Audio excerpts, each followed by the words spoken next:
Comment, share, interact live. Everybody on the stream tonight. Quality time, quality time. Every Monday on the line. Quality time, quality time. Alan bring the facts tonight. Quality time, quality time. Bring keep the future bright. Comment, share, subscribe tonight. Yeah. Real Entertainment Network worldwide. Quality time. Every Monday night live.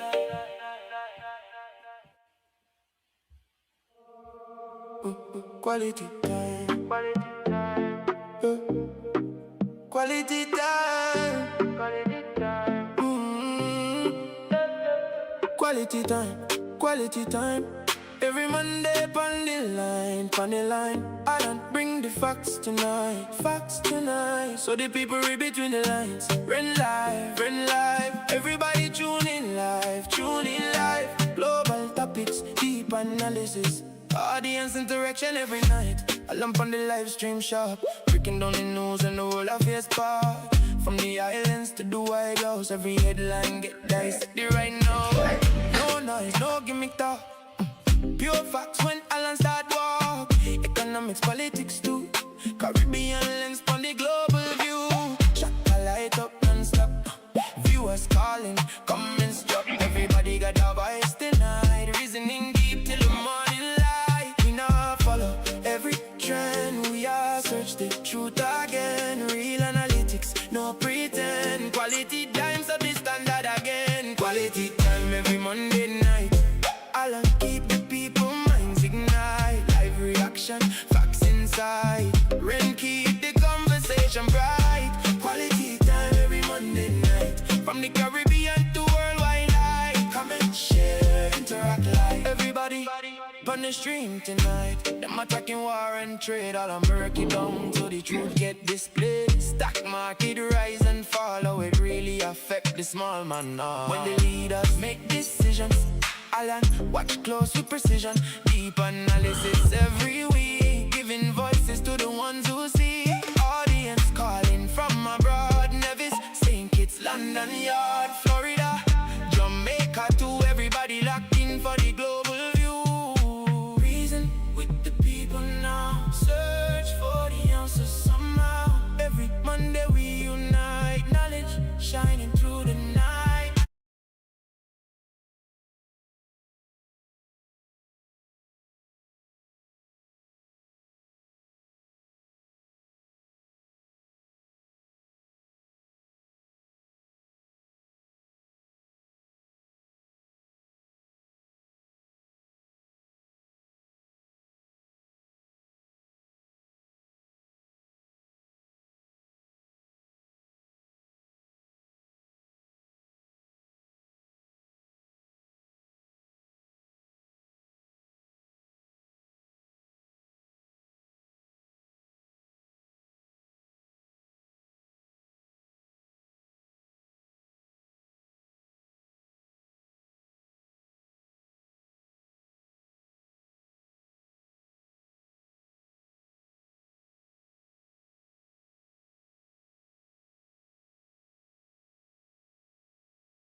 On this episode of What's Going On with Shipping, there's a war at sea in the Caribbean, the Red Sea, and the Strait of Hormuz.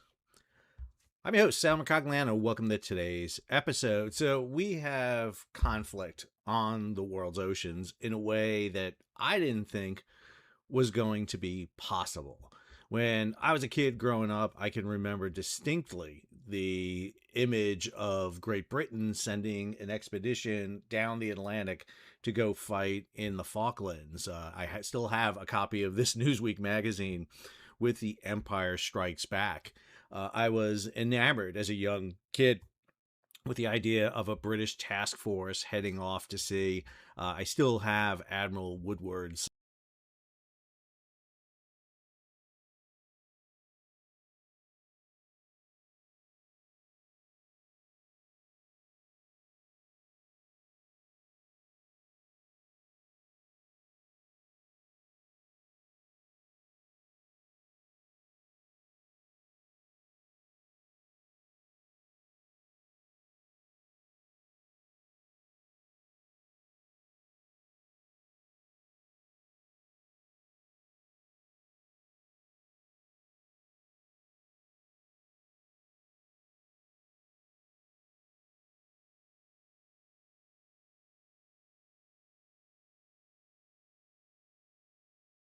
signed copy of his autobiography. It's a great book if you've never read his 100 Days.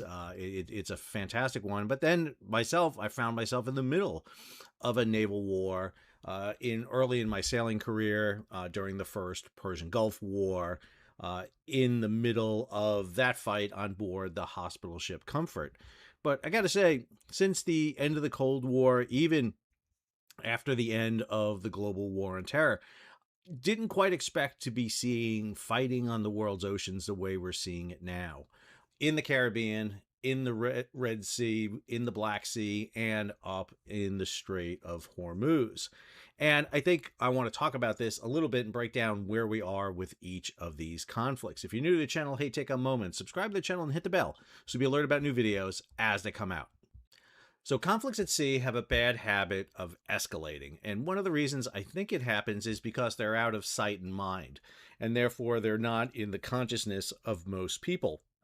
In the case of the United States, which I'm an American, I'm a historian, for those of you who don't know, I was a former merchant mariner turned historian, it is maritime events that lead to the United States getting into two world wars. I give you Rodney Carlyle's Sovereignty at Sea, U.S. merchant ships, and America's entry into World War I. For those of you who don't know, it is the second initiation of unrestricted submarine warfare and the sinking of 10 American ships and the loss of 64 merchant mariners that leads to the U.S. declaration of war against Germany on April 6th of 1917. Yeah, I know all about the Zimmerman telegram. I've read Barbara Tuchman's book too.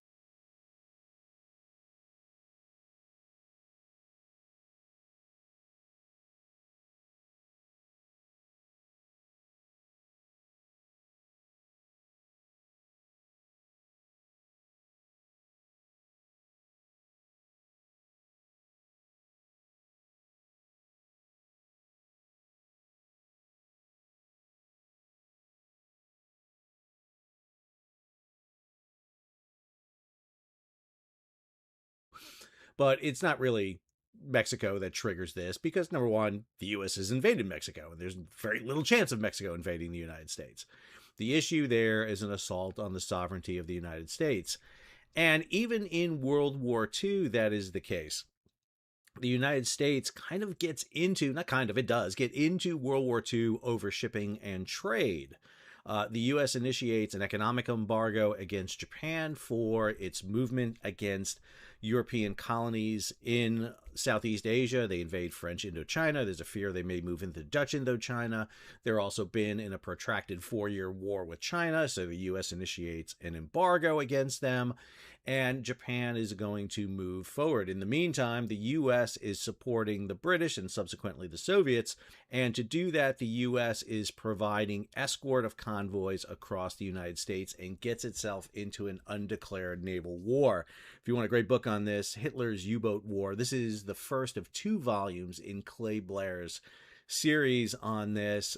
He talks about the war off of Britain for the first half of this book, and then he talks about the war off America. But it's in that first to second half of this book that he talks about how the United States gets into a de facto undeclared naval war. Matter of fact, Ribbentrop, in his declaration against of a war against the United States, specifically notes the actions of 3 American destroyers, the Kearney, the Greer, and the Reuben James. And so shipping has a weird tendency to escalate into larger conflicts.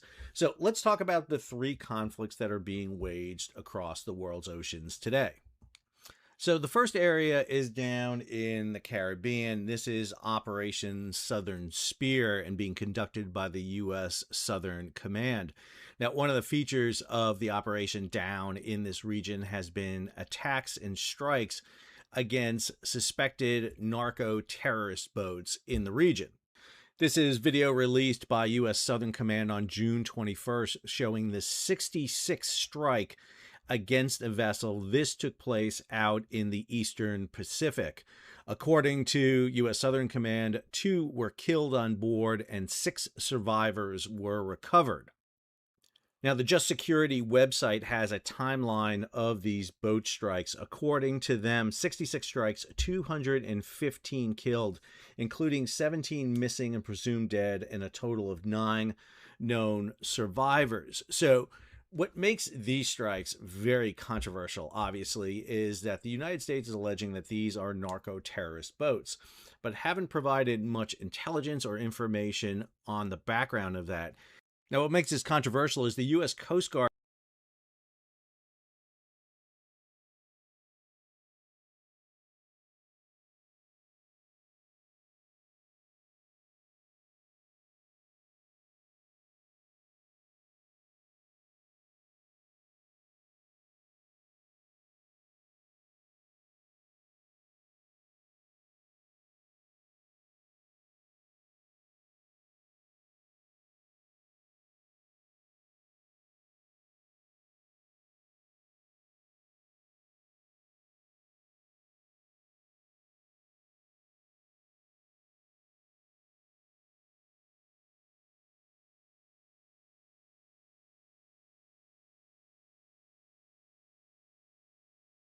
is conducting similar stops of vessels, but they're using helicopters and sniper teams to shoot out the motors of the boats and have the vessels stop and then conduct boarding operations. This video shows an operation like that back in 2025. Here you can see the shooting out of the motor and then the boarding. Now, this does provide risk for the crews associated in conducting the boarding operations. Now, that was part of Operation Pacific Viper. In that specific case, December of 2025, out in the Eastern Pacific, netted 20,000 pounds of cocaine. The other operation that took place had to deal with the overthrow of Maduro and the seizing of 10 tankers by the U.S. Navy. Now, these 10 tankers were seized for a variety of reasons. The most significant was these ships were operating as stateless vessels. Many of these ships were not properly registered. The U.S. seized them from the skipper at the very beginning to the very last one, the Bertha, which was seized out in the Indian Ocean. And this really initiated U.S. kind of blockade operations. What we saw was a kind of run-up for what the U.S. would conduct later on during the blockade of the Strait of Hormuz and the Gulf of Aden in the subsequent part after the ceasefire between the United States, Israel, and Iran. The second area we're looking at here is up in the Black Sea. This story by Gary Howard over at Sea Trade Maritime. Ukraine hit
This is a Scotch bonnet pepper plant, and not just any Scotch bonnet. This is the MOA Scotch bonnet, which stands for Ministry of Agriculture. That means that this specific Scotch bonnet variety is officially recognized by Jamaica's governmental entity. So essentially that means this is the real deal. The MOA Scotch bonnet has a high percentage of ideally shaped fruits, so you can see that bonnet-like shape to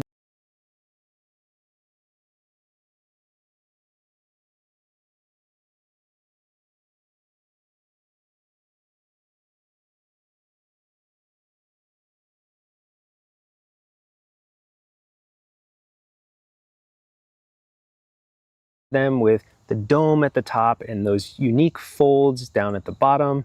And this Scotch bonnet has true Caribbean lineage dating back to when peppers first reached the Caribbean islands hundreds of years ago from South and Central America. Now this current version, of course, has gone through some selective breeding to reach the desired shape and size of these beautiful peppers, but true Scotch bonnets like this one have a very distinctive flavor and aroma. They come from capsicum chinense like ghost peppers and habaneros, but Scotch bonnets are sort of in their own category for flavor, and the MOA Scotch bonnet actually can be grown in its red form as well, but I have one of my favorites here, the yellow MOA Scotch bonnet. This pepper is actually very commonly confused with another pepper from Jamaica, the Jamaican mushroom pepper. They do have a pretty similar appearance, but the mushroom variety actually comes from a different species entirely. It's thought to come from Capsicum annuum, or maybe a cross between Capsicum annuum and Capsicum chinense, but we have grown both of them and they're very different in flavor. I definitely prefer the true Scotch bonnets. Now before I harvest a few of these and give them a taste, a couple of things about growing them. Number one, they can take advantage of a pretty large container. This is something like a 16 or 17 gallon container. I do have another pepper growing in it. This is a banana pepper, and they kind of competed for space here, but still this Scotch bonnet is a pretty huge plant. Dozens and dozens of ripe peppers. We've already harvested several off of this plant, and we have tons and tons more, as you can see there. So essentially, the bigger the container, the more Scotch bonnets you can get. There is a caveat.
Get to that though, you do need a pretty long growing season to get these peppers to ripen up. We're almost in October and these were planted back in March, so you're looking at about 120 plus days after transplanting outdoors until you get your ripe Scotch bonnets. But if you have experience growing habaneros or ghost peppers, they're really no more difficult to grow than those varieties. So without any further ado, let's harvest one of these beautiful peppers and give them a taste.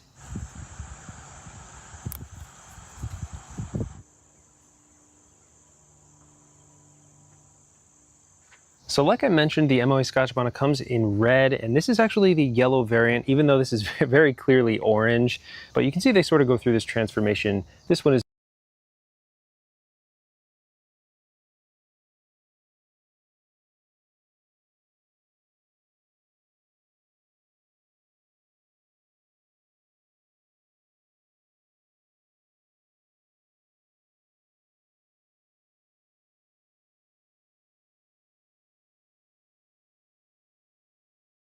basically just finished ripening, and it's basically yellow.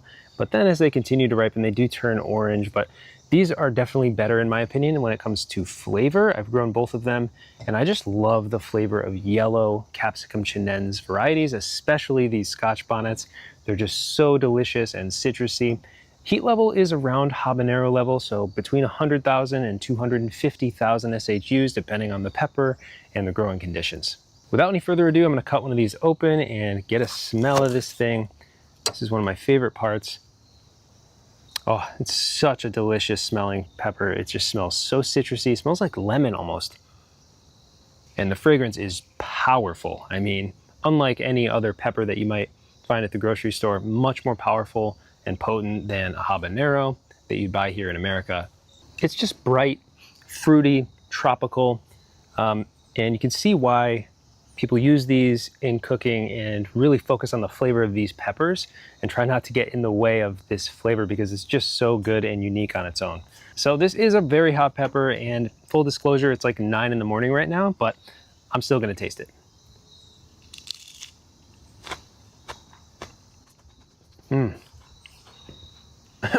Yep.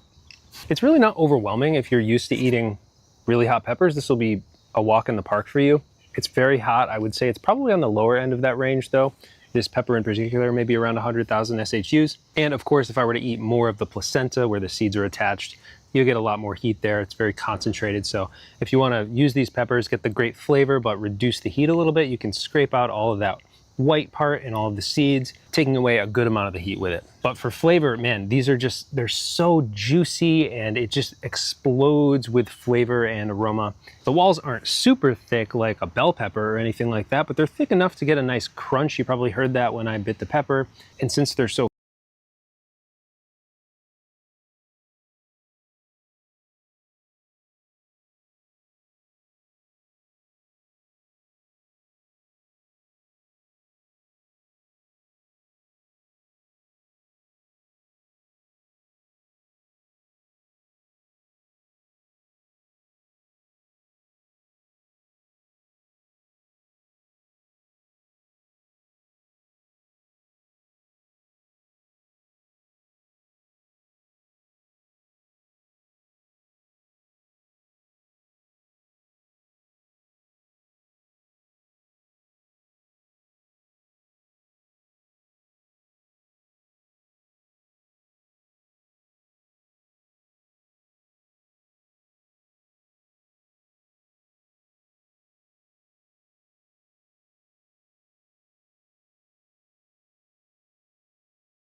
fresh right off the plant, you get a lot of moisture content as well. So these Scotch bonnets have so many different uses.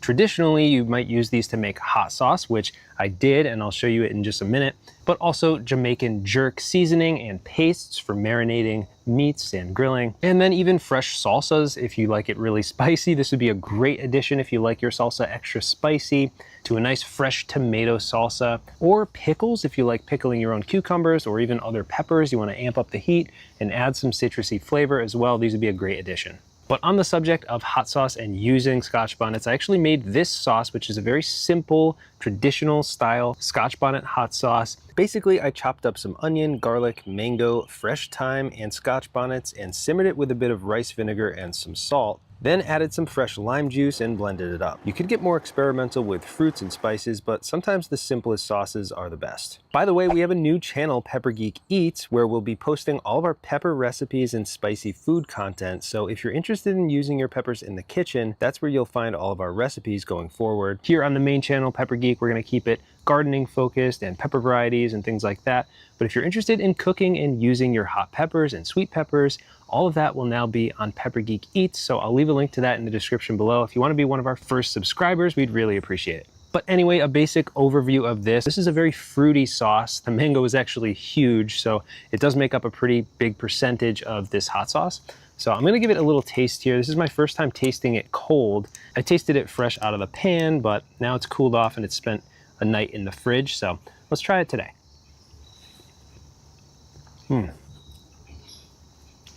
Super fruity, bright, citrusy. I think I could amp the heat up a little bit.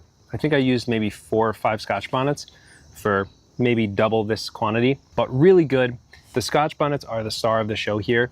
You could definitely experiment with different fruits as well, maybe pineapple or papaya or guava. Those are some nice traditional choices, but there's nothing like a nice, simple, straightforward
few ingredient hot sauce to put your peppers to good use, and Scotch bonnets are truly one of my favorites.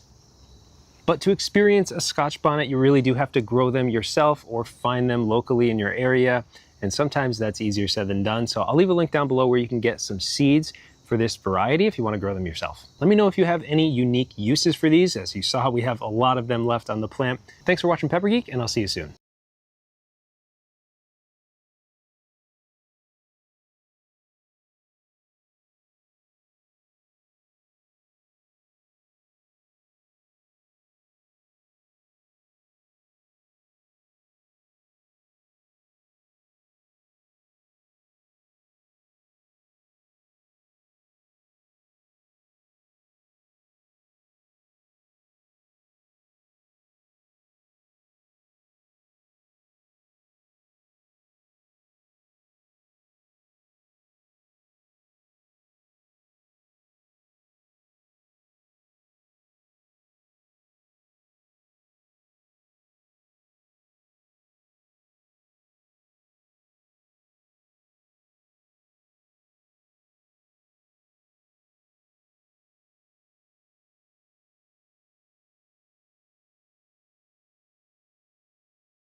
Picture this. You're packing your bags for a trip to Jamaica. You throw in a few snacks, maybe some sealed meat products from your local grocery store, thinking nothing of it. But when customs opens your bag, some of that food gets confiscated on the spot. No warning, no negotiation. It's simply not allowed in the country. And it's not because Jamaican officials are being difficult. It's because of rules that have been quietly protecting the island's food supply for years.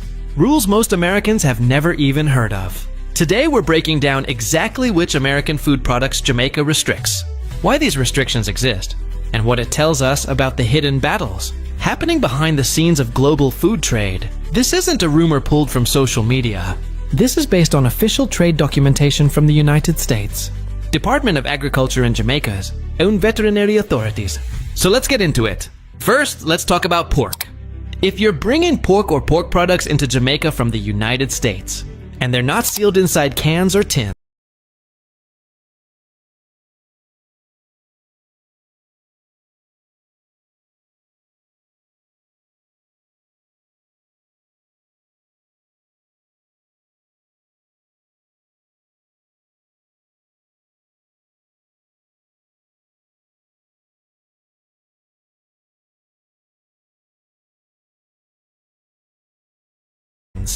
they are completely prohibited. Not restricted, not limited, prohibited. This means fresh pork, frozen pork chops, sausages, bacon, deli ham. None of it gets through customs unless it's commercially canned and hermetically sealed. Jamaican officials treat this as a hard line, not a suggestion. Why does this matter so much to a country that loves its meat dishes just as much as anywhere else? The answer comes down to disease control. Pork carries a real risk of transmitting animal diseases like African swine fever, a virus that can wipe out entire pig populations. Jamaica has its own domestic pork industry, and a single contaminated shipment could devastate local farmers overnight. So, rather than take that risk, the government simply draws a firm line at the border. Canned pork survives the journey because the canning process kills off pathogens through heat and pressure. Fresh or frozen pork does not get that same guarantee. Now let's move to poultry. Because this is where things get more complicated and more interesting. Jamaica doesn't ban all American poultry. What it does is track outbreaks of bird flu, officially known as highly pathogenic avian influenza, state by state and sometimes even county by county inside the United States. When a specific region reports an outbreak, Jamaica's Veterinary Services Division adds that exact location to a restricted list. Poultry meat, eggs, feathers, and other bird-related products coming from that specific area are blocked, sometimes for weeks, sometimes for months, until the outbreak is declared over. This is a live, constantly shifting list. It's not something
announced once and then forgotten. It gets updated as new cases pop up around the US, and updated again once the risk clears. So a shipment that was perfectly legal to send from Ohio last month might suddenly be blocked if Ohio reports a new outbreak this month. Meanwhile, poultry from Texas might be totally fine to import, even while a neighboring state is under restriction. The exception to all of this is fully cooked, canned, and commercially sterile poultry products. Just like with pork, the heat treatment involved in canning is enough to neutralize the virus. So those products are allowed to keep moving even when fresh poultry from the same state is blocked. This system might sound complicated, but it actually reflects something pretty smart. Instead of shutting the door on all American poultry every time there's a health scare somewhere in the country, Jamaica narrows the restriction down to the exact source of risk. It's a targeted approach, not a blanket ban, and it shows a level of coordination between American and Jamaican food safety agencies that most consumers never see. Next, let's talk about beef, because the rules here are some of the strictest of all. American beef heading to Jamaica has to meet a long list of conditions before it's allowed in. For starters, it cannot come from cattle that were fed meat and bone meal or other materials derived from ruminant animals.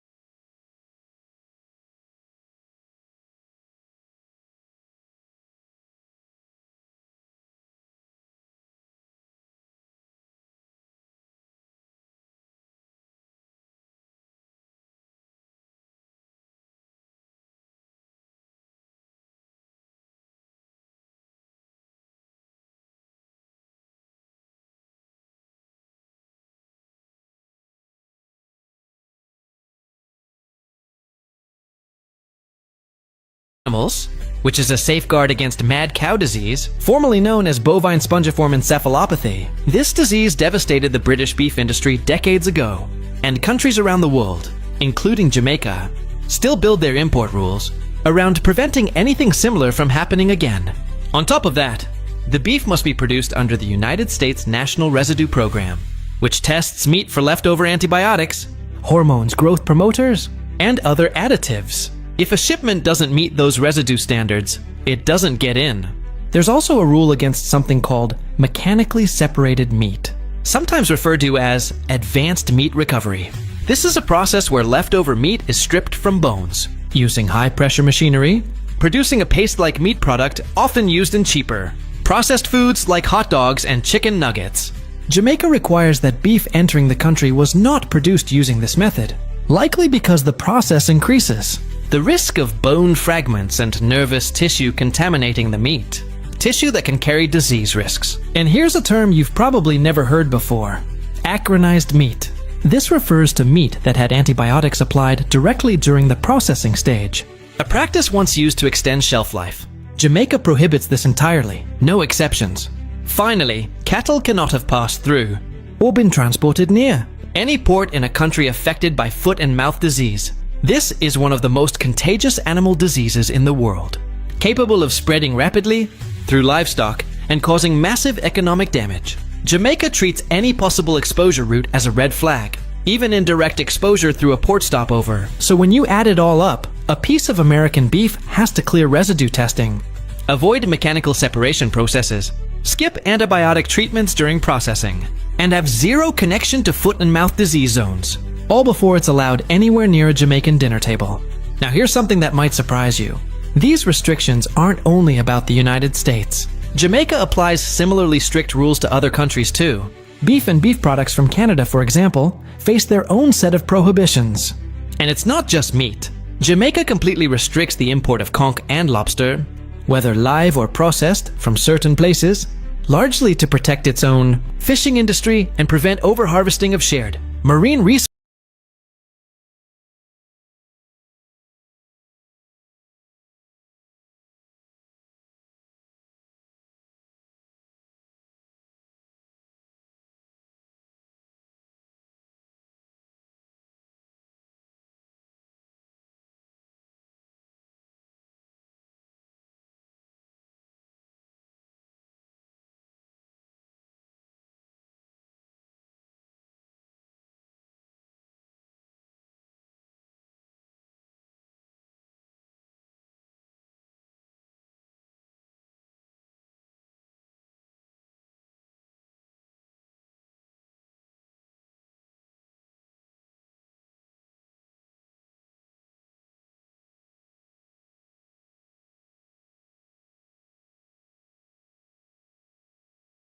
sources in the Caribbean. This tells us something important. Jamaica isn't singling out American food products because of politics or trade disputes. These rules exist across the board, applied to whichever country poses a specific risk at a specific time. It's a food safety framework, not a targeted snub. There's also a layer of bureaucracy behind all of this that most people never think about. Every single shipment of animal products heading into Jamaica needs an import permit issued by the country's Veterinary Services Division. That permit number has to appear directly on the shipping documents. Things like the bill of lading and the commercial invoice. Without it, the shipment simply doesn't move. On the American side, exporters have to go through something called PHIS, the Product Health Information System, to get their shipments certified. As of March 2023, all official export paperwork for meat and poultry heading to Jamaica has to run through this digital system. Before that, physical letterhead certificates were signed off individually. Now it's a streamlined digital process, at least in theory. What's fascinating here is how much invisible infrastructure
exists just to get a chicken breast or a steak from an American farm onto a plate in Kingston.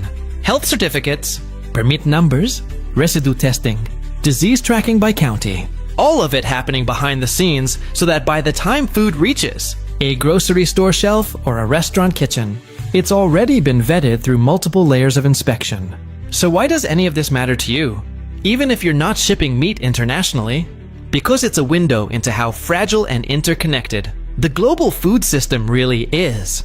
A bird flu outbreak in one American county can instantly reshape trade, patterns thousands of miles away. A processing method used to cut costs on a hot dog can trigger an import ban in a completely different country. These aren't abstract policies sitting in a government filing cabinet. They're active, moving systems responding in real time to disease outbreaks, safety concerns, and economic protection. It's also a reminder that food safety isn't just about what's on the label. It's about where the animal came from, how it was raised, what happened to it during processing, and what risks that specific supply chain carries. Jamaica's rules force American exporters to prove, step by step, that none of those risks apply before a single shipment is allowed to cross the border. And honestly, when you look at the sheer detail in these regulations, tracking bird flu county by county, banning specific meat processing techniques, requiring residue testing for hormones and antibiotics, it becomes clear that Jamaica takes its food safety seriously. This is a small island nation running one of the more meticulous import inspection systems in the Caribbean, protecting both its people and its local agricultural industry from risks most consumers never even think about. Let's zoom out for a second, because there's a bigger picture here that most people miss.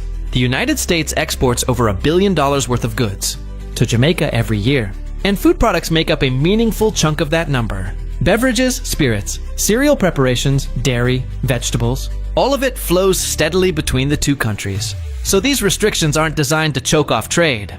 They exist alongside a genuinely active trading relationship. Jamaica needs American food imports just as much as American exporters value the Jamaican market. The rules aren't a wall. They're more like a series of checkpoints, built to let the good stuff through while keeping the risky stuff out.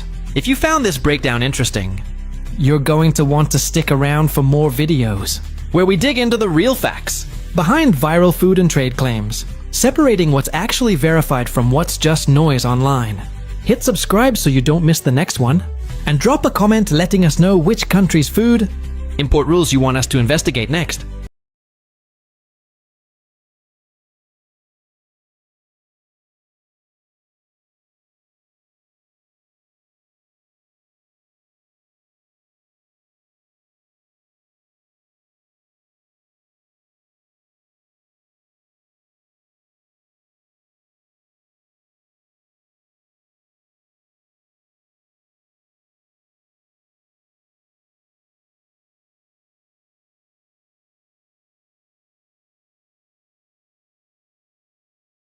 The governments of the Eastern Caribbean countries running citizenship by investment programs have been given an ultimatum by the European Union to disband their programs by 2028 or lose visa-free access to EU countries in the so-called Schengen zone.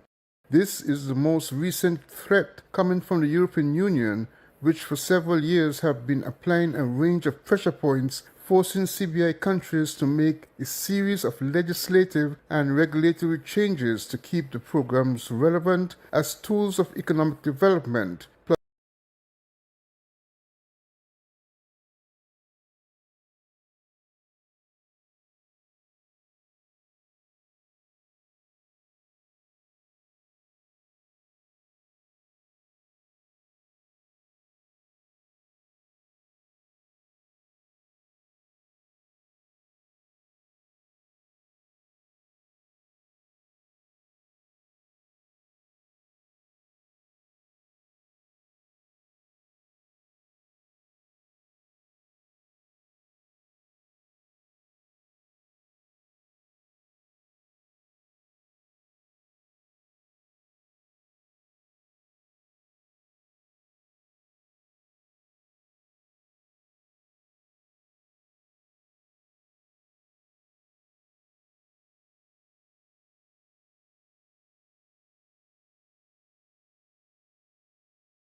Across the range of social services and educational support the programs have provided to the small economies of the CBI countries of the Eastern Caribbean. Recently, Prime Minister Dr. Terrance, responding to the loss of visa-free access to Ireland, pointed to the St. Kitts and Nevis approach of diplomatic engagement and action aimed at addressing the security concerns that have been expressed by the EU. I also developed the conversation with respect to our visa-free access with Europe. That is why I was in Brussels, to meet with the commissioner there to discuss the matter and to show what St. Kitts and Nevis has done and is doing to engender that confidence in Europe so that we can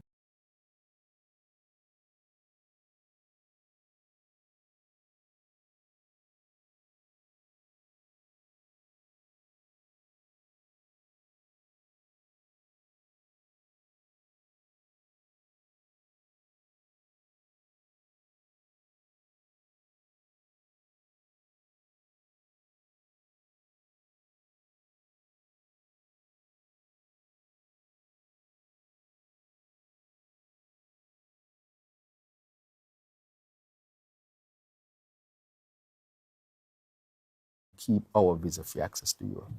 The same thing with the UK. We have engaged in that discussion. The same thing with the United States of America. So in a sense, we are speaking with these countries, understanding the situation, but showing that this administration is serious about making sure that whatever issues are there, we will clean them up. Do you know which is the first country to have biometrics possibly in the Caribbean? Where people have to take biometrics? St. Kitts and Nevis, in the Caribbean. Go from Bahamas all the way down to Guyana. We are leading on that. And that was part of the measure that we introduced to engender confidence in our international partners to maintain the visa-free access so that we wouldn't be a threat to them, a security threat. We take their considerations very, very seriously. That is why I said our discussions with Ireland, those discussions are going very, very well. But while the Prime Minister expresses some optimism towards a workable solution for both interests, other leaders have sounded what some consider to be pragmatic positions. Premier Mark Brantley of the Nevis Island Administration commented on the CBI program and recent positions of the European Union and stated the following, quote, "It is no secret that the European Union wants these CBI programs to end. Already the programs in Malta and Cyprus have been closed down. Tightening visa restrictions on our people is one way that global powers are seeking to bring pressure to bear on these programs and on our fragile economies," end quote. The recognition that CBI programs will at some point become unsustainable was raised under the Team Unity administration by the then Prime Minister Dr. Timothy Harris, who spoke to the need to strengthen other sectors of the economy. He said, quote, "We have to go back and strengthen our tourism sector, or agricultural sector, or manufacturing sector, or education sector in terms of our ability to bring more of the kind of institutions that we have here. Some call them offshore educational facilities, and if we can improve upon that and achieve a level of self-sufficiency," end quote. It is clear current prime ministers of CBI member countries are not going down without a fight, as has been articulated by Antigua and Barbuda's Prime Minister Gaston Brown. But should the EU manage to destroy the program, for St. Kitts and Nevis, it will be back to the starting point of 1984. Glenn Bart reporting for Television Caribbean, TVC, Channel 40.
No, no. Me still on.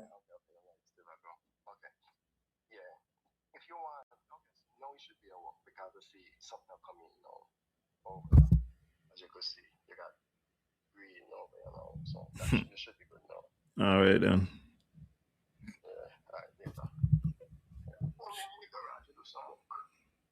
Bless up.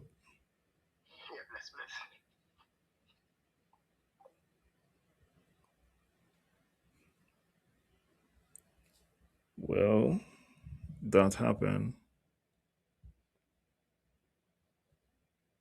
So that mean I don't hear nothing why be me say. I'm on talk. for more than an hour. And that mean I ain't, you know, what me say about Mario. Wow. Anyway.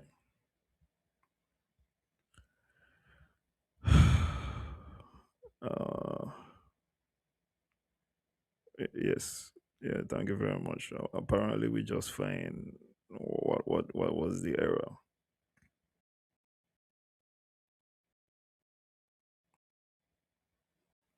But something else went wrong this week. But wow. I apologize for that. We heading into the prime minister. With regards to those that EU story, what I was saying is that this has been going on for years. This is not just a Timothy Harris problem. If it was just a Timothy Harris thing, then they wouldn't be attacking the other countries, Saint Lucia, Antigua, Grenada, etc., etc., etc. The prime minister obviously does not want to lose to Timothy Harris. He has a very deep hatred for Timothy Harris. Everything is Timothy Harris, Harris. And while I don't think that a vote for Timothy Harris is a good vote, that is not the only issue with the CBI program. And since government is continuous, then he can't just come in and blame everything and have voice notes on his phone and videos on his phone of Timothy Harris and just tell us every minute about Timothy Harris. That's not gonna work, at least in my estimation. Boy. We going to the Destiny project. I haven't spoken about the Destiny thing in a while. You do not have to listen to anything that the Premier has to say about Destiny. The Prime Minister has all the power in this particular circumstance. Even though when the legislation came out, persons were saying, hey, seems like you're giving the Prime Minister a lot of power by saying that he have to sign off even for the Nevis projects. I did not think that that was going to be any kind of rubber stamp, that you just senators in it and they sign it. So we're going to hear from the Prime Minister. And in this particular circumstance, this is only my opinion. I feel like the Prime Minister is being a coward by not giving a definitive answer with regards to the Destiny thing. But you know, you listen for yourself and tell me if this ain't a coward. And we're gonna listen to two different answers. He gonna look like he got on the same clothes, but no, it's two different press conferences. I want you to tell me your interpretation of what the prime minister is saying with regards to the Destiny, and also with regards to some constitutional reform too. I'm getting into that. Prime Minister, just a couple of other things before we leave. The Destiny Project. The premier last update we got from him was that they received information from the committee, at least on behalf of the federal, well, it has to go through the federal government. And the concerns that were raised in the communication that he received, he felt that those concerns were not within the remit of the committee to be asking those questions, essentially. He felt that the project is being delayed in an untimely way and unnecessarily, and that the concerns raised are not germane to the project, basically. Where are we where the Destiny Project is concerned? And there's, on that note, there's a school of thought by some people, even, engaging persons on Nevis, who feel that they believe that the federal government may delay the project intentionally so that the project doesn't happen. Where does the federal government stand on the Destiny Project? And from your... So this is which part the cowardness come in. Eh? The Prime Minister has had this thing and he desk since December, right back to tell the Premier You send it to the wrong thing. We don't need an email. We need a hard copy, etc. All kind of BS. So he has had this nearly a year now. You could call it, and let we hear what the Prime Minister has to say in his own words about the Destiny Project. I think he gonna ask another question before that, but the focus is on the Destiny Project. Vantage point. And lastly, you spoke about the prison project earlier. Where are we at the prison project? Is it going to happen? There is a need, of course, to build a new prison because the current one is over capacity. What are the plans by the government from as Minister of National Security as it relates to the prison, building a new prison? Right. Okay, so let me start with the Destiny Project. As was said, with respect to the Destiny Project, I went back to the Constitution then. The federal government. Okay, and we're gonna be listen. It's not to say that I'm gonna challenge everything that come out of the Prime Minister mouth, but I think at this point in time, and these are things that not even the Premier is asking for, and if I make a request that you feel like is unreasonable, tell me. But just don't tell me that it's unreasonable. Tell me why you think that it is unreasonable. The Prime Minister is hiding behind and saying, oh, he went to the Constitution. What particular provision in the Constitution are you consulting, sir? It needs to be known what you are looking at, what you are considering. Because if there's going to be any challenges to this, it's going to be based on whether or not you are considering something that is irrelevant or irrational, etc., etc. So you can't just say the Constitution. But anyway, let's go. Has no jurisdiction over land use in Nevis. Let me put that clear. And that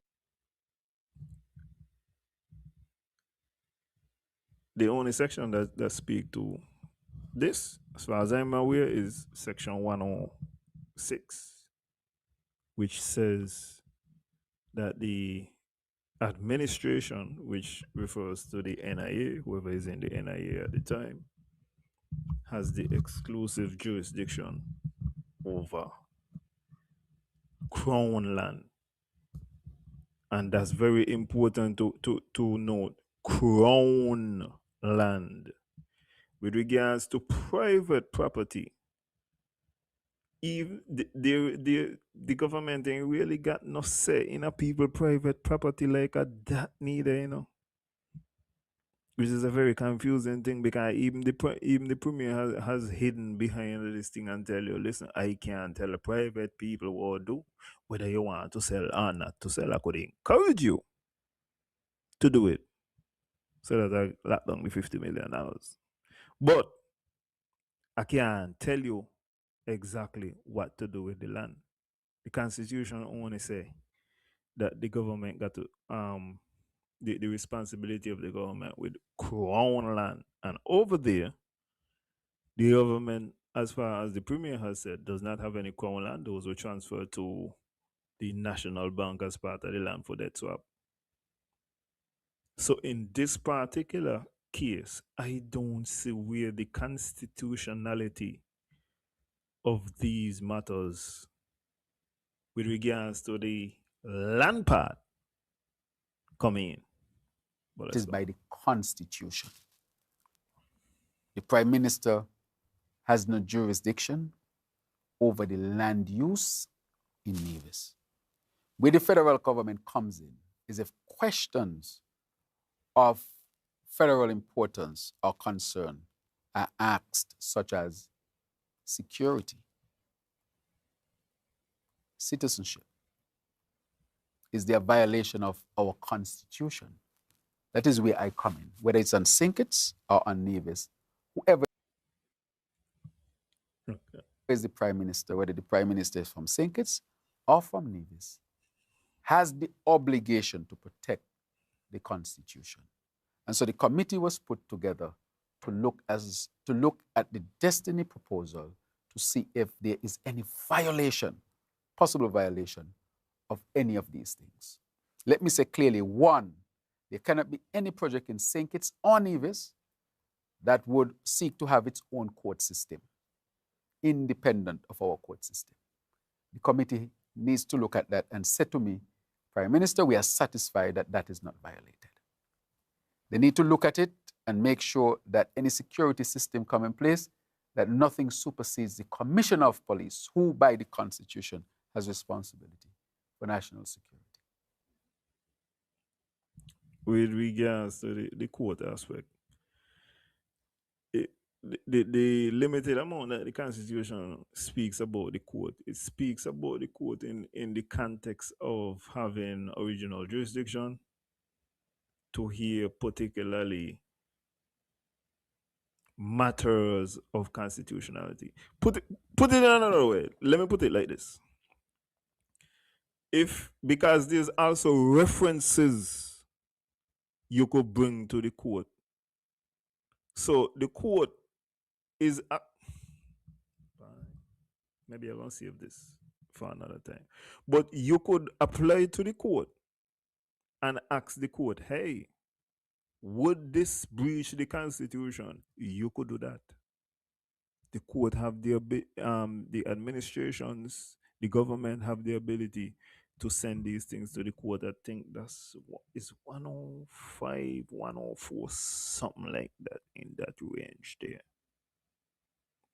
But you can send them kind of thing there to the court for advice. It will take shorter than this process that going on here as well. And has anybody know where the age is? Could anybody find the age? The age is still alive? So they need to say to me, Prime Minister, it does not violate that. Prime Minister, it does not violate our citizenship. When also the Prime Minister is going to suggest that the board is looking at whether or not this is constitutional, are the members of the board trained attorneys, particularly constitutional attorneys, looking at this to determine whether or not it is constitutional? Because if this board has electricians, for example, architects, for example, people who do not specialize in this particular analysis, how would they be able to advise the Prime Minister on whether or not this is constitutional? And it doesn't really matter what else he can say. Citizenship, all these kind of different things. Is it that persons, I think some of the persons who are on this board are members of like the faith, of the cloth, men of the cloth, pastors and so. Why should they be the ones to determine whether or not this is constitutional? That does not make much sense, in my estimation. But he's here saying it with confidence. So it does not violate our sovereignty as a country. Because I hear people talking about a country within a country. If there are questions like that, the committee has to say to me, Prime Minister, based on what we have here, there is no issue about a country within a country. Once the committee can come back to me and tell me that the Constitution is not violated, that our sovereignty is not violated, all those things are in place, Nevis can do what it wants with its land. I want that to make that clear, and that is by the Constitution. I don't care which government is in power, which administration is in office. That's a constitutional matter. We also have to pay attention, because what is happening here is that the Prime Minister is laying down a precedent for how the board is going to be looking at projects going forward. So if St. Kitts has a proposal under the SSC, I would imagine that they are not going to look at the merits of the proposal, they are going to look at whether the proposal is constitutional, which seems to me like nonsense. Because once again, I have to ask, who are these people on this board to determine whether or not this thing is constitutional? For example, if there's a doctor on this, what the doctor know about whether or not this is constitutional? He ain't nothing about that. Same thing for the pastors. What gives you the right to determine whether or not this is constitutional does not make any sense, except if you are a coward and you do not want to make a decision. So if there are issues in the project where the committee might ask questions beyond that, maybe the committee wants to know, and maybe that is what the Premier is referring to. However, the committee is prudent to look at that and then say to me that when we're talking about this thing, right? I could say maybe. A typical man on the street who don't know nothing, he could say, "But maybe this is what the board want to know. Maybe this is." The prime minister of the country cannot go up in front of the podium and say, "Well, maybe this is what." You gotta be more definitive. If you don't want to say, if you can't say, once again, do that. Hide. Be coward. But don't tell me nothing about, well, maybe this is what I want to know. What are the things that need to be fixed so that this project could go forward? What's the issue? Prime Minister, there cannot be any violation of there is no violation of the Constitution or any of the systems that's under the purview of the federal government. There's nothing else that the NIA has to show to the federal government by Constitution, because we can't tell them what to do with their land. I want that to be clear. It is a Nevis matter. The Nevis people has to determine at the end of the day what they want in Nevis. I cannot determine that. I will, if I'm taken to court, I will lose. The federal government will be embarrassed because it's clear in the Constitution.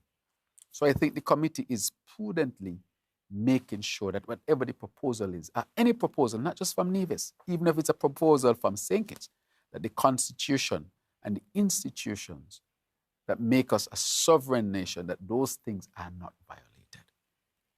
And if those questions are asked, it has nothing to do with slowing down a project or anything. I think we just received officially something some time ago, but that has to be looked at very carefully. You can't make a mistake, as we say in local parlance, because there may not be a turning back. Have to get it right. And then I think at some point it would explicitly say that none of these things can be violated. Because if Nevis decide to go ahead with a project, where I come in is to say, look, if there cannot be any violations of any of these things, but it's the Nevis people who would have to determine what happens to the land in Nevis.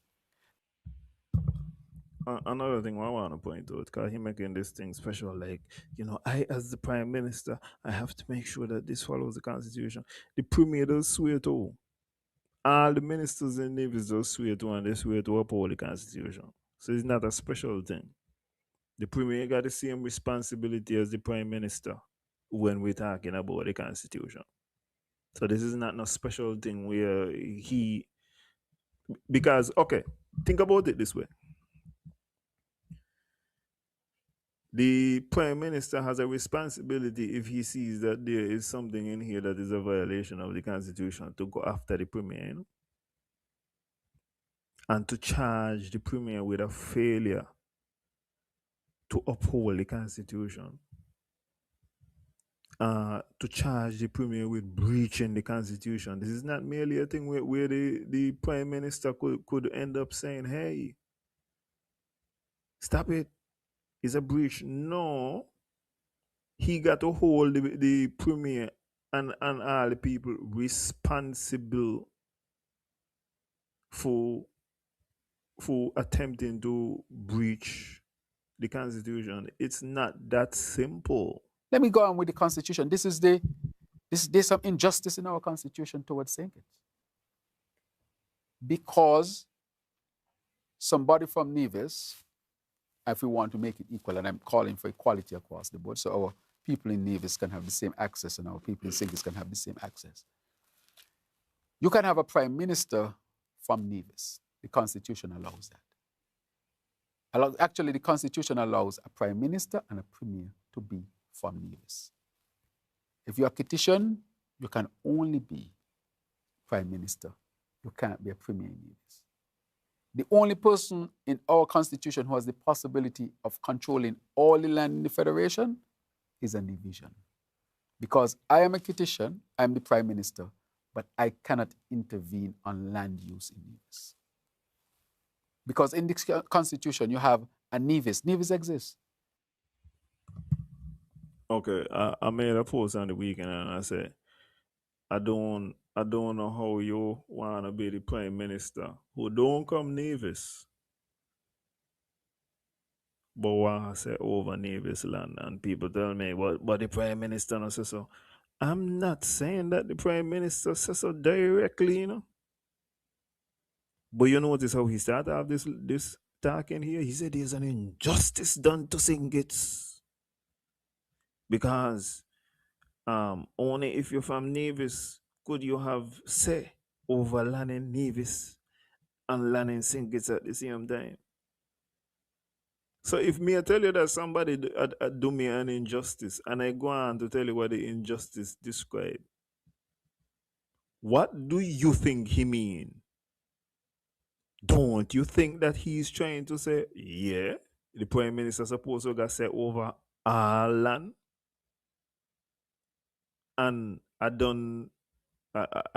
would think I've demonstrated to everybody that he still wouldn't got no say because it's private people land. So he still wouldn't got no say over the land unless it's government land. In which case it is not. You can't hide behind it and then come and say that a way you want to know, partner. You have a St. Kitts Nevis, but St. Kitts does not exist in the Constitution. Does not exist. Because we don't have a St. Kitts Island administration. So it's only when these kind of questions are raised that we recognize that the Constitution really needs to be looked at so that it can be equity across the board, both for our people in St. Kitts and for our people in Nevis, and strengthen it so that we can become a stronger federation.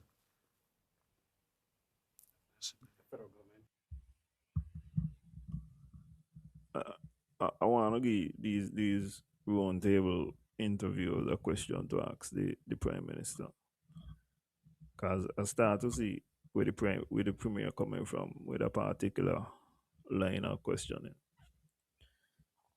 Section 9 says the prime minister, with respect to the government, or the premier, with respect to the Nevis Island administration, may establish independent oversight bodies to receive and review applications from potential zone developers, or to monitor zone developer compliance with the terms of any development agreement.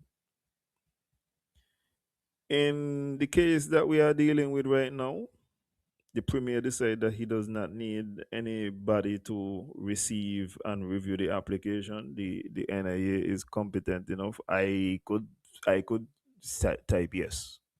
I could say yes myself. The prime minister is the one who set up the board for that aspect. The premier said that he want to set up a board to monitor compliance.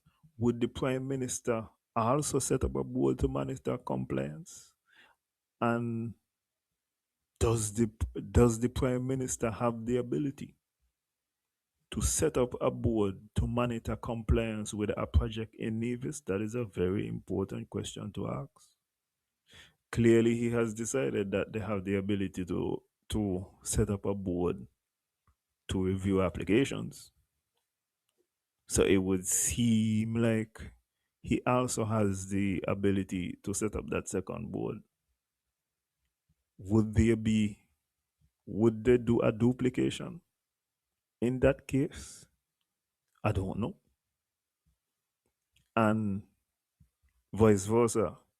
If the prime minister is able to set up a board to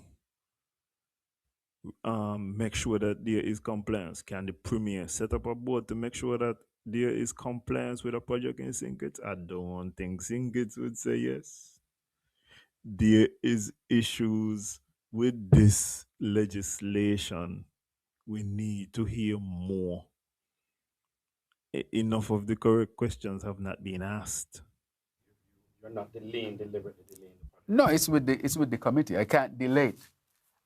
Nevis can today start the project or any project in Nevis, They can. This is absolutely disingenuous. The Prime Minister is either lying or mistaken to the facts of the case. Section 4 says the Prime Minister may enter into development agreements. When we go down to Section 4.2, where the area is within the island of Nevis, the Prime Minister shall consult with the NIA before entering into the development agreement. Should the NIA approve, the NIA shall be a party to any such development agreement, and no development shall be entered into without the prior approval of the NIA. Okay? So that describes the issues that I said before, which was Nevis is handing over some power. The Prime Minister has to sign off. So it can, you can't say that forward with it. You can't go forward with it under the SSD. And the idea is to get the benefits of the SSD. So this here is a disingenuous statement. This is a statement where if Timothy Harris been says so, Dr. Drew would hang him up for it. And so as he said, because we're being equal and we're being fair, we're gonna identify correctly that this can be correct. This can be legit. I can't stop them. But where I come in is to say to them, just make sure the Constitution is not violated. I cannot tell Nevis today, don't start a. What Huey? Huey not believe him? Nobody believe this guy. This guy, man. Project in Nevis. So I cannot say to the Nevis Island administration, do not start a project. They can start. Even under the SSC? Yes. Well, they can start any project they want. You hear that there? Huey asked him, even under the SSZ, and he quickly, yes! You hear all of a sudden Dr. Joe got a deep voice. Yes! No. Fake. This is the problem. Dr. Joe is being a coward. And I would like to know how Singlish people are internalize this. Because this is not a reflection of SK. I could tell you, this would not have been a reflection of Nevis. If it's Nevis and he gone to the boss, you're going to make a decision. Yeah? Otherwise, you're going to lose credibility. Nobody come with no high-pitched voice when I be asking a simple question. I think the question that was raised is if there are constitutional issues where I come in. But tomorrow, if they want to start, I can't go to Nevis and tell them stop. But what I can tell them, anything you below over here is the Commissioner of Police in charge of security, our courts in charge of the courts. Listen, based upon what the Prime Minister said right now, right? The ball is in the Premier Court. Mr. Premier, if the Prime Minister say you could do your order, you need to go to Parliament, do your debate, and push forward. Push forward. Because apparently he ain't gonna stop you. Me and him know what I send it to him. I don't know why the Prime Minister has the proposal then. Since everything could move forward. Since and him seem like they're gonna debate it in Parliament, which I thought that they gonna debate in both parliaments to pass, but it seemed like Nevis is good to go. So it should not have even been sent to him, according to what the Prime Minister saying. Coward. System, and sovereignty cannot be violated, and citizenship reside with the federal government. But I can't tell them don't start the project tomorrow. Tomorrow, if Nevis start, I can't stop them unless they violate these things. I just want that to be clear and that it's constitutional. So I am not delaying a project in Nevis at all. They can start building tomorrow. Listen, I hear how your voice get. I can't delay it at all. And how you hang on up. No, Amy. I ain't slaying down nothing. Me. Or if they want. But they would of course, would know that the ultimate questions would ask, the declaration will make, whatever you build, don't violate the sovereignty, don't violate the Constitution. And that's not just Nevis, that's St. Kitts as well, because I cannot put anything in place on St. Kitts that would violate the Constitution. I cannot violate myself as the Prime Minister. So the committee is also making sure that I, as the Prime Minister, can't abuse my power and violate the Constitution. The committee protects me from violating and overstepping as well. So it just happened that is a Nevis project at this time. But it could be a St. Kitts project tomorrow, and the committee said, Prime Minister, come here. Let's see what you're doing over here. Well, we don't think that this is so and so. This is a violation. And I have to comply with that. So the committee protects Nevis, and it protects St. Kitts as well. But tomorrow, if Nevis want to start their project, I can't stop them. Because they have, according to the Constitution, the power to do what they want with their land. However, where I come in is that whatever you do, whether it's on St. Kitts or Nevis, that the Constitution and our sovereignty, that these things are not violated. So if the Premier didn't need Dr. Joe money for the geothermal and for the airport, he would be getting some political slap right now. I promise you. If the Premier wasn't so beggy right now, if he didn't need him, oh my God, he would be getting some political slap. But Dr. Joe ain't nothing for you in your part now. So I could call it how I see it. And you're a coward right now. Definitely. I don't see SK people moving like so. I want people to understand that is how our Constitution works. So this is not saying it's trying to slow down a project in Nevis. Whatever Nevis wants to build, it is up to the Nevis people. So if there's a set of Nevis people don't want the Destiny project, they have a Nevis Island administration, they have a democratic process over there, they can take action to say, well, we don't want this project, but I can't get involved in that. Like, see, my thing is right, and this is what I tell her. If we're talking about healthcare, Dr. Joe, but yeah, you could be Minister of Health. You have the passion for it, you know what's going on. But with regards to anything else, economy, national security, laws, you fail in all those different aspects where Denzel Douglas used to shine. Dougie demonstrate that he had more capacity than this. And this ain't him to say I want about Dougie, man. Come on, man. I just saying that you're out of your depth and you don't seem to want to grasp, to learn about none of these other concepts. So you keep on saying things that ain't real about the situation. Saying it that would violate the Constitution. I cannot violate myself as the Prime Minister. So the committee is also making sure that I, as the Prime Minister, can't abuse my power and violate the Constitution. The committee protects me from violating and overstepping as well. So it just happened that is a Nevis project at this time.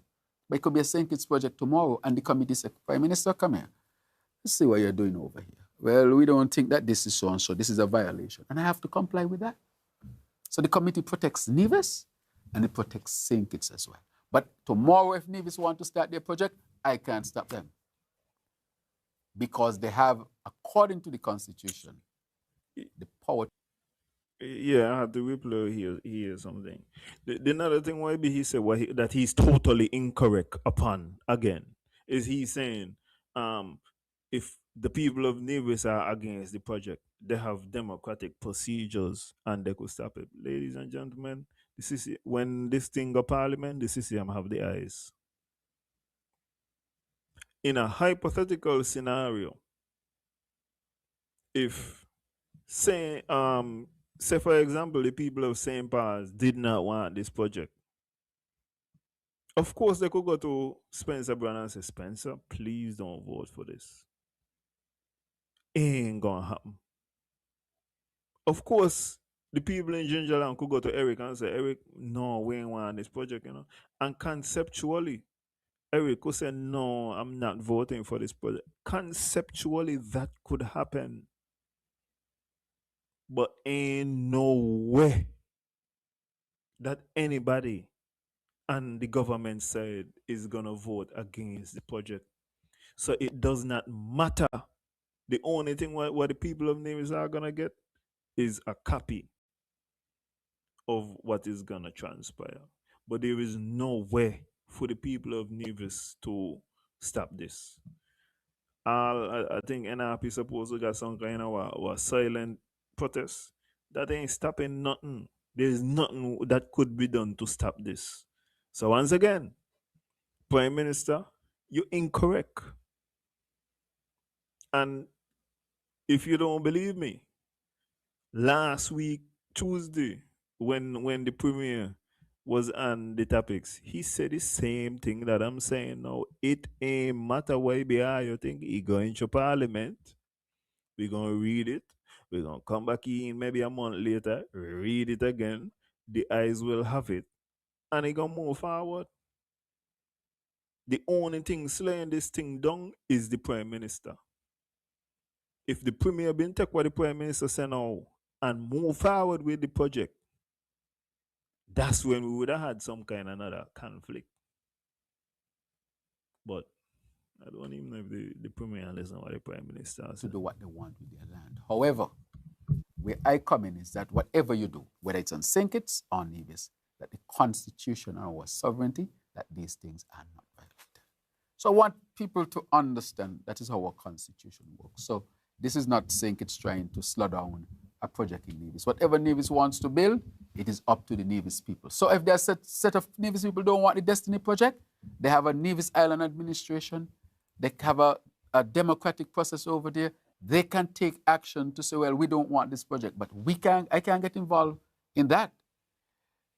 I can only say whatever you do over there, please respect the Constitution. And whatever is done in St. Kitts, I have to respect the Constitution. So this is not a Nevis thing or St. Kitts thing. This is a federal thing that affects both islands. I would invest to build that, and so they are building that. I had said I hope I just see that there was a cut. Now me just cut the video, eh? He got part of the conversation. Something what happened during the conversation just now. You realize he rub the eye and then began. All of them rubbing eye thing and telling you. in the beginning. If I had the opportunity, I would have first built a school, hospital, housing, and so forth, because those were in dire strait. Look at the Bastille High School. 7 years and was not built. $21 million sent to a company in Barbados and not one brick laid. Look at the hospital, the state of the hospital that we met. If Timothy Harris sent $21 million to a company in Barbados and none happen, how we ain't lock up Timothy Harris yet? See, these are the things why I don't understand about politicians. Don't tell me that the man thief and you ain't locking up the man. We need to done with this thing. If you don't come with them kind of serious allegations, then my God, do something about it now. $21 million gone. And that ain't nothing. When we got there. people needed more housing and so forth. So that would have been my first push. Hospital, school, housing, instead of a prison project. And that's a prison based on, housing is not important, but in terms of priority, I'm talking about. So yes, the project is there because money was collected on its behalf and it has to be implemented. Yes. It has started. Yeah. Because they have to implement it. Otherwise, whatever agreement they had with the former administration is still a government and they have to comply with what they comply. Okay, it looked like, maybe the destiny thing. Maybe he and I realize how much stupidness he been attacked. All of a sudden, you realize me not press nothing, and all of a sudden, now we start to talk about prison project. So we're gonna go to the second time when the prime minister that one there, the first interview there, that was from June. So we're going into the July circumstance. The prime minister was asked about the Destiny project again. And let me hear what he had to say about Destiny. Prime Minister, my friend. No. Not the The right what? one. Last Not the question? right Yes, no problem. Thank you very Yes, much. two sir. questions. You have stated that the Destiny project can proceed without you signing the approval. However, Destiny is an SSE with federal, and so basically, how can a He struggled through this question. He said Destiny is a federal and big man, listen, right? I coming in here is once a month you coming in here, you make sure that you question on point and you're ready for this thing, Miji. You don't come in here about and hem and haw and this and all and kind of thing here. No. You need some assistance crafting your question? People out here to help you reach out to people. Practice your question from people. Practice variations of your question from people. Know your thing so good that you know the follow-ups to ask and all, but don't come in and hem and haw. project that requires the Prime Minister approval proceeds without that said approval? And my final question is, presently the government offers specific duty-free and tax exemption for small businesses operating in priority areas. These include agriculture, agro-processing, specialized medical care, ICT development, green energy, light manufacturing, and tourism. But the other small businesses, such as the bar owners and persons with a saloon, let's say a mini mart, a snackette/restaurant, they're asking when can they receive the same or some benefits, as they're seeking some help as well, basically. Right. Thank you very much. On the matter of the Destiny Project, I think, let me clarify it for you. In the Constitution, the federal government cannot tell the Nevis Island Administration what to do with its land. Every time I hear about this, I'm going to throw it away in the same way. No government, I don't care. The NIA can't tell private landowners what to do with the land either.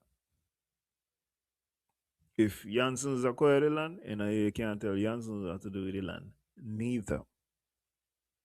Stop hiding behind this. You can't tell nobody what to do with them land. You don't go Nevis neither. So you can't tell Nevis people what to do with them land. Anyway. So stop hide behind this choppiness here. But government can't tell nobody what to do with the land. It's private landowners' land. The government don't own no land behind there. If you want to go sell in the land, you go and compulsorily acquire the land. Tell the NIA to compulsorily acquire the land, pay the NIA back their compensation, and you may go ahead and have say over the land. Mr. Prime Minister. That could happen. That is actually in the Constitution. I bet you ain't a da. So if a Prime Minister in Singles want to have say over land in Nevis, that is the procedure. And you can't tell me wrong. You can't even say what provision in the Constitution that you're looking at. All you say is the Constitution, the Constitution, the Constitution. Ask him a question about health and he gonna know about Hippocratic Oath and which part to find that. But you can't tell me nothing about the Constitution because you ain't read it, sir. And by the way, where is the AG? Is the AG still alive? Jesus Christ. So I want that to be. So if Nevis want to go build some big building tomorrow, it has nothing to do with me. No matter of fact, the Constitution tells me I cannot do it. So in terms of the construction and all of that, I cannot intervene in that. And I said that clear because I received a letter from a political figure in Nevis pointing that out to me. That I have, that based on the Constitution, that they wanted to remind me that I cannot tell Nevis what to do with its land.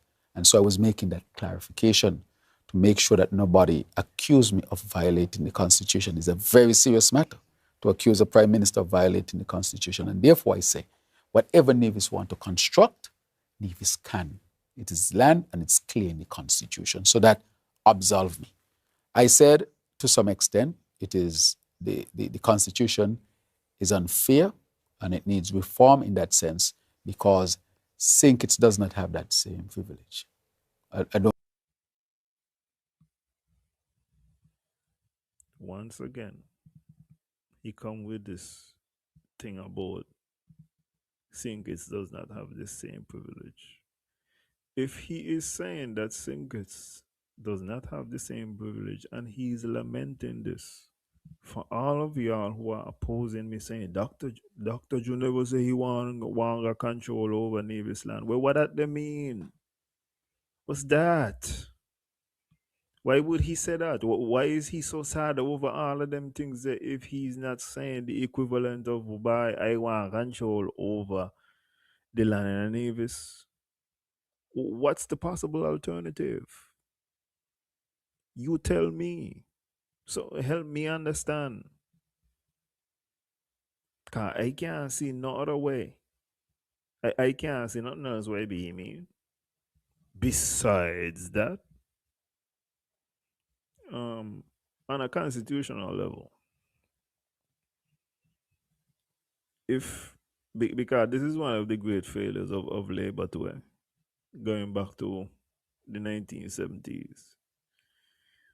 If you recall, PAM was the one. PAM and NRP are the ones who set up this constitution.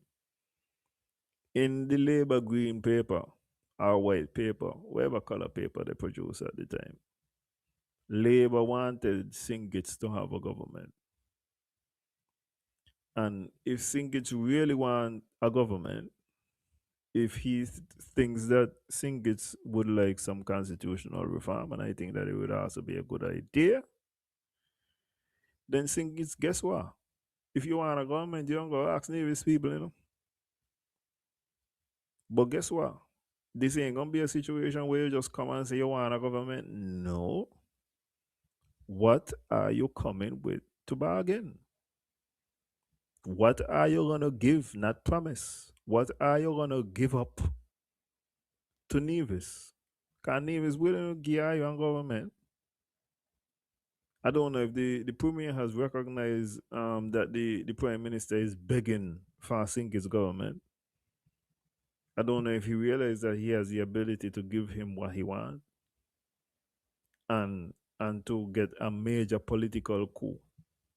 Ask for something meaningful, Mr. Premier, and you that now is something that could be in the first line of when they talk about the political legacy of Mahat Brantley. He was able to secure XYZ. Could be fair share, I don't know.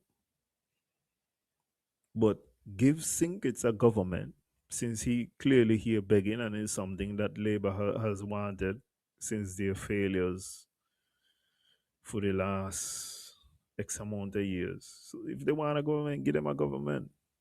But just know, just tell them what are you coming to bargain with.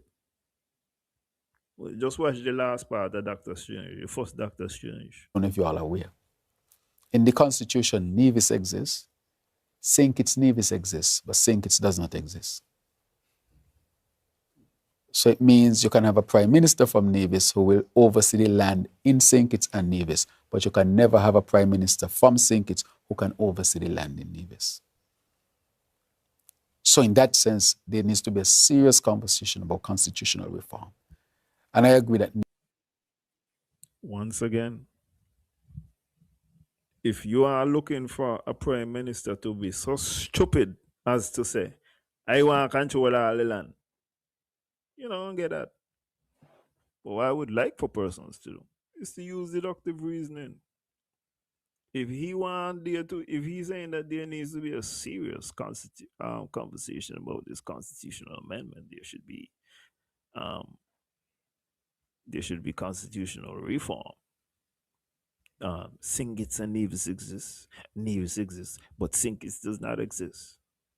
If he want a government, well, my God, give him one. What do you have to give Nevis in return? And when he's saying all of this, he's saying the same thing that I deducted. I want to control all the land, but I don't want to cover Nevis. I don't know how you're going to get that, though. Even if you're in the Constitution, sir, you could not achieve it. I promise you. Nevis should have purview over their land. And I agree that St. Kitts should have purview over its land. But that needs some reform. But nonetheless, I wanted to make sure that nobody thinks that I am abusing the Constitution. For the average man and woman, they may not see it that way, but for those who it matters to and who could bring a class action, who could bring some sort of lawsuit against the Prime Minister, I have to make sure I protect myself. And so I'm saying clearly today that I cannot tell Nevis what to do with their land and resources over there. I cannot do it. So therefore, please, nobody... He make it seem like he could be sued in his personal capacity. If we bring a lawsuit against the Prime Minister, is the AG going to defend him, you know? Is a team full of them are going to hire all kind of King's Council and all, and even if we lose, guess who going to pay the money? The taxpayers. So he making it seem like, I'll be liable and extra drama and all them things, the fake. Coward. Can take me to court. The issue, so that's one matter. The issue with the SSC to declare zone, which is a different matter. All I'm saying is that Nevis can build and construct what it wants. It just has to make sure, and then St. Kitts as well, not Nevis alone, St. Kitts as well, that nothing in any of these zones would violate the Constitution or our laws, which means can't have no court for themselves. The Commissioner of Police is in charge. Anything on the coast and the sea belong to the people of St. Kitts. You can have private beaches and all those kind of things. Social security, there's a law that governs everybody in St. Kitts and Nevis. So there are a number of things you just can't touch. And so if a proposal were to come that where you might have any of those things questioned, then it just can't happen on the basis of those things. If you find the word beach in the Constitution right now, I'll pay you $100,000. If you find the word beach in the Constitution. And this is why I'm saying, he bringing in all kind of things now. He not got nothing in the boat, no beach and private beach.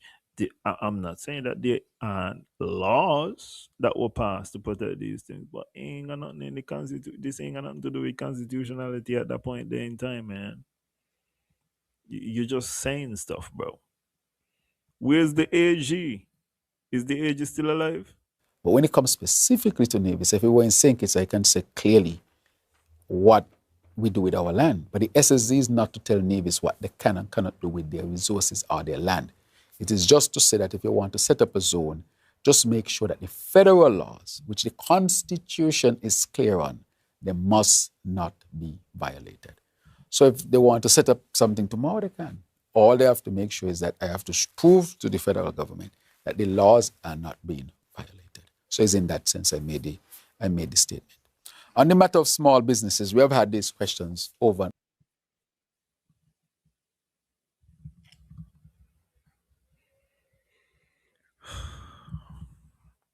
This is not good enough. This is not good enough. We need a new prime minister. I'm not even saying that Labour can't get back in, but Dr. Joe can't be. No, Dr. Joe cannot be the guy.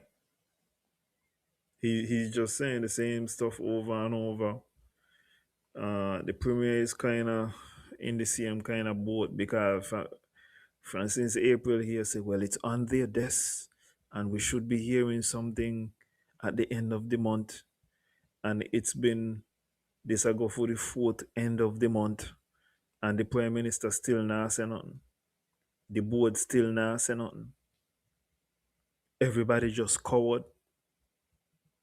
For my part, Mr. Premier, I feel like you need to go parliament and start to debate this thing. That's the only way how you want to put pressure on the prime minister to let we get something happen. To make him not be a coward. Right now, the prime minister playing like West Indies cricket, and it's a 2020, and they're playing test match. They just want to survive, and that ain't the way how this thing is gonna happen. And you win out the game. You're embarrassing Garfield Sobers, so he ain't playing like I said. He want to win the game. He just want to survive, and as I say, that ain't good enough. Anyway, it's 9 o'clock, and the prime minister done got me upset enough.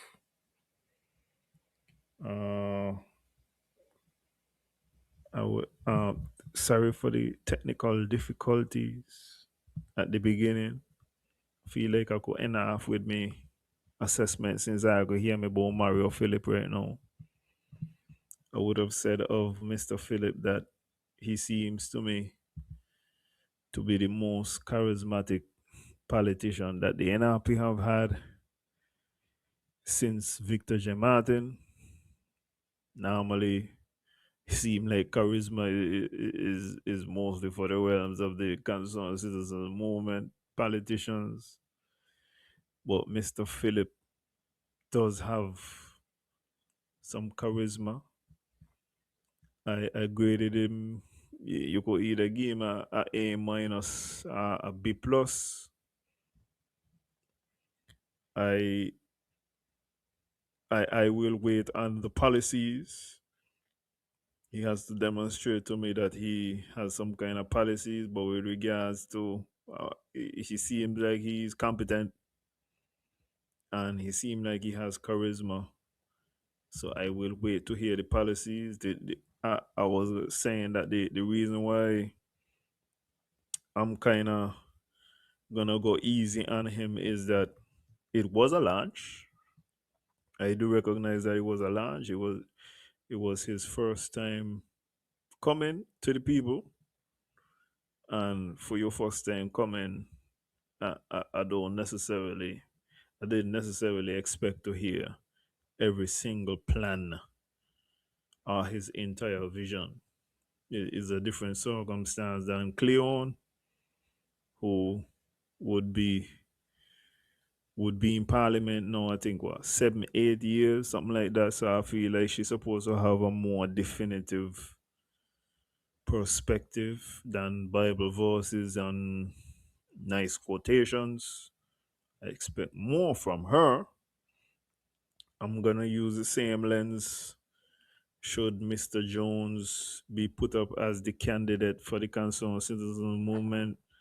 I'm not gonna be looking for plans at his launching.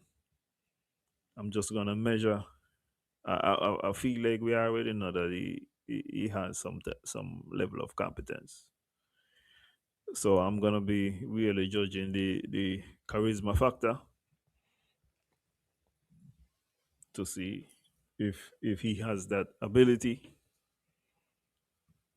on a broader stage. So, as I said, A minus, B plus for Mr. Philip.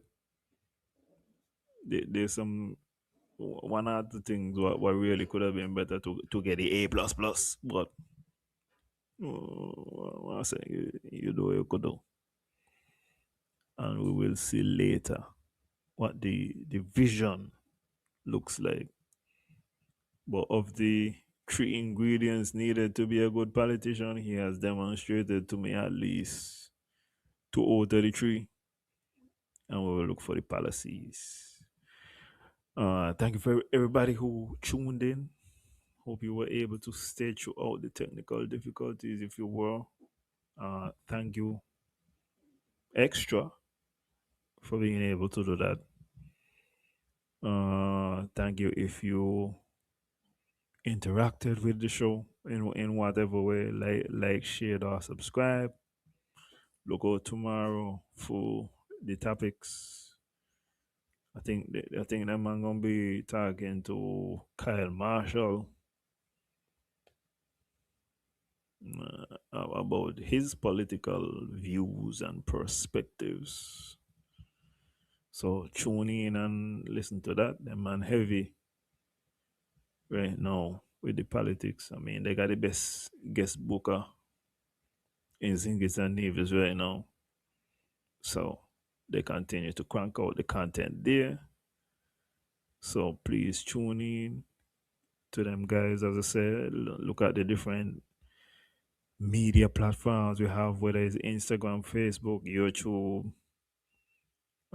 Play the shows while you're walking or while you're washing some dishes. You could just get on in the background and listen and hear what is taking place in the country. My assessment of Dr. Joe is that he is a coward. Every single month, we basically hear the same thing. He's waiting on the committee. This committee has to be. The committee has shown that they are incompetent. Because we can't hear nothing from them as yet. Everything seems to take the longest time to get to Dr. Joe's office. So there is no priority, and the ball is in the Premier Court now. Since he's saying that you will go ahead, you need to go ahead and stop wasting time. I want to see some action. Anyway, see you next week. Hopefully we'll have no technical difficulties. But good evening. I'll bring it facts tonight. Keep the future bright. Come and share. Subscribe tonight. Real entertainment. Network worldwide. Take a lesson. Working and working to prosper. What you gonna stop for? Wanna keep on this right on the corner. Hey, baby, when I hear this. Hey, they'll leave you to them stay there. Hey, that is in destiny. Maybe what you ought to be. Even they don't want you reach nowhere. Reach nowhere. Every Monday, you have to find a way. I'll bring the facts tonight. Facts tonight. So the people read between the lines. Rent life. Everybody tune in like global topics, deep analysis, audience interaction every night. I'm on the live stream short, breaking down the news and the whole of Facebook. From the islands to the White House, every headline get dissected right now. No noise, no give me talk. When the start war, economies, politics, two Caribbean islands on the global view. Shut a light, non-stop. Viewers call, comments drop. Everybody got our voice tonight. Reasoning deep till the morning light. We not follow every trend. We have searched the truth again. Real analytics, no pretend. Quality times at this time.